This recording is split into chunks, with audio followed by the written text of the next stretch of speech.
But how many people have heard of companies that have a lot of diversity training, but they still have diversity backfire? By show of hands. It happens often, right? Well, there's a lot of research that shows that a lot of diversity training we've been doing has been wrong. Starting out in the 80s and 90s, it was kind of like just sessions to bash white males, to now where it's like a check the box. They look at a survey to find out, okay, I know what sexual harassment is, I know what diversity is and discrimination, but there's no way to put it into practice, right? So the Harvard Business Review came out. I can't remember the year of the article, but they did some of the researchers. They talked about some of the research that they did and showed that there are two different types of exercises that you can do in diversity training that are very effective. And they're empirically effective, where up to as much as 9 months after training, the attitudes, pro-diversity attitudes, remain and they're stabilized.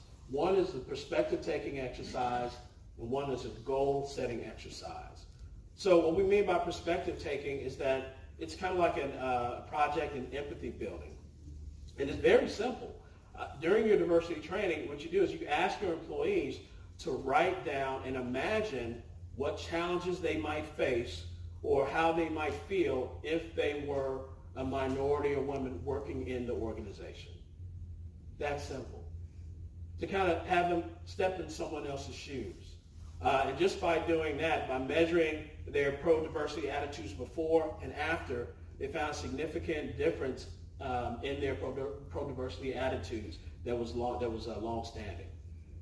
The second exercise is goal-setting exercise. So to reinforce these new attitudes and values and beliefs among your employees, the second step is then to ask employees, write down some goals or some policies that you would put in place in order to enforce or create a culture of diversity.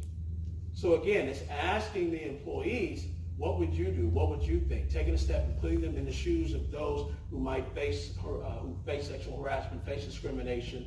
And not only that, it's an organic approach where you get buy-in and engagement, because your employees, they wrote these policies, right?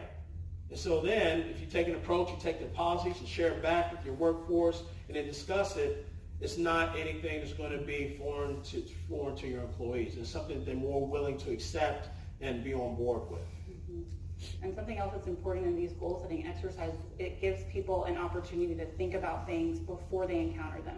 So when you think about, how would I behave in this situation? How do I want to make sure that I communicate with different types of people and make sure that I'm keeping in mind my perspective versus their perspective.